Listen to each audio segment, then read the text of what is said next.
यदा यदा हि धर्मस्य ग्लानिर्भवति भारत अभ्युत्थानार्थमधर्मस्य तदात्मानं सृजाम्यहम्। भगवद गीता के 7वें अध्याय का महात्म्य।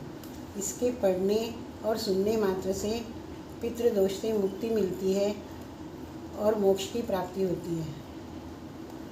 7वें अध्याय का महात्म्य। भगवान शिव कहते हैं, पार्वती अब मैं 7वें अध्याय का महात्म्य बतलाता हूँ, जिसे सुनकर कानों में अमृत राशि भर जाती है।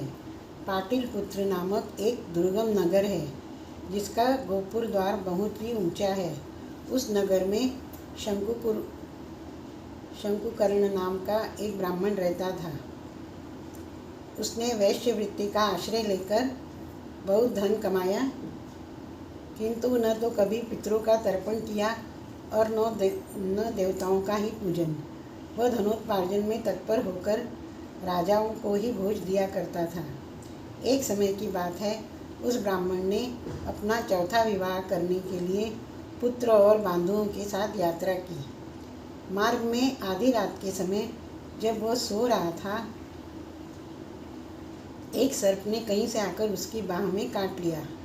उसके काटते ही ऐसी अवस्था हो गई कि मणि, मंत्र और औषधि आदि से भी उसके शरीर की रक्षा असाध्य जान पड़ी। तत्पश्चात कुछ ही क्षणों में उसके प्राण पखेरु उड़ गए। फिर बहुत समय के बाद वह प्रेत सर्प योनि में उत्पन्न हुआ। उसका चित्त धन की वासना में बंधा था। उसने पूर्व वृत्तांत को स्मरण करके सोचा, मैंने जो घर के बाहर करोड़ों की संख्या में अपना धन गाड़ रखा है, उससे इन पुत्रों को वंचित करके स्वयं ही उसकी रक्षा करूँगा। एक दिन सर्प की योनि से पीड़ित होकर पिता ने स्वप्न में अपने पुत्रों के समक्ष आकर अपना मनोभाव बताया। तब उसके निरंकुश पुत्रों ने सवेरे उठकर बड़े विस्मय के साथ एक दूसरे से स्वप्न में की बातें कहीं। उनमें से मझला पुत्र कुदाल हाथ में लिए घर से निकला और जहाँ उसके पिता सर्प योनि धारण करके रहते थे, उस स्थान पर गया। यद्यपि उसे धन के स्थान का ठीक ठीक पता नहीं था, तो भी उसने चिन्हों से उसका ठीक निश्चय कर लिया और लोभ बुद्धि से वहाँ पहुंचकर बांबी को खोदना आरंभ किया। तब उस बांबी से बड़ा भयानक सांप प्रकट हुआ और बोला, ओ मूर्ख, तू कौन है? किस लिए आया है? क्यों बिल खोद रहा है? अथवा किसने तुझे भेजा है?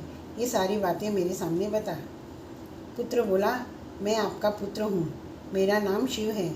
मैं रात्रि में देखे हुए स्वप्न से विस्मित होकर यहाँ का सुवर्ण लेने के कौतूहल से आया हूँ।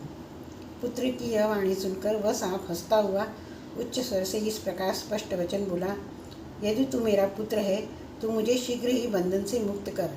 मैं पूर्वजन्म के गाड़े हुए धन के लिए ही सर्प योनि में उत्पन्न हुआ हूँ। पुत्र ने पूछा, पिताजी, आपकी मुक्ति कैसे होगी?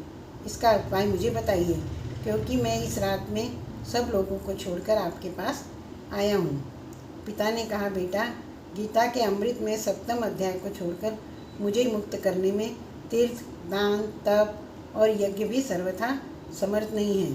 केवल गीता का 7वां अध्याय ही प्राणियों के जरा मृत्यु आदि दुख को दूर करने वाला है। पुत्र, मेरे श्राद्ध के दिन 7वें अध्याय का पाठ करने वाले ब्राह्मण को श्रद्धापूर्वक भोजन कराओ। इसमें निसंदेह मेरी मुक्ति हो जाएगी। वत्स, अपनी शक्ति के अनुसार पूर्ण श्रद्धा के साथ वेद विद्या में प्रवीण अन्य ब्राह्मणों को भी भोजन कराना। सर्प योनि में पड़े हुए पिता के यह वचन सुनकर सभी पुत्रों ने उसकी आज्ञा के अनुसार तथा उससे भी अधिक किया। तब शंकुकुर्ण ने अपने शरीर को त्याग कर दिव्य देह धारण किया और सारा धन पुत्रों के अधीन कर दिया। पिता ने करोड़ों की संख्या में जो धन बांट कर दिया था, उससे वे सदाचारी पुत्र बहुत प्रसन्न हुए। उनकी बुद्धि धर्म में लगी हुई थी, इसलिए उन्होंने बावली, कुआं, पोखरा, यज्ञ तथा देव मंदिर के लिए उस धन का उपयोग किया और अन्नशाला भी बनवाई। तत्पश्चात 7वें अध्याय का सदा जप करते हुए उन्होंने मोक्ष प्राप्त किया। पार्वती, यह तुम्हें 7वें अध्याय का महात्मा बताया गया है, जिसके श्रवण मात्र से मानव सब पातकों से मुक्त हो जाता है। ओम नमो भगवते वासुदेवाय।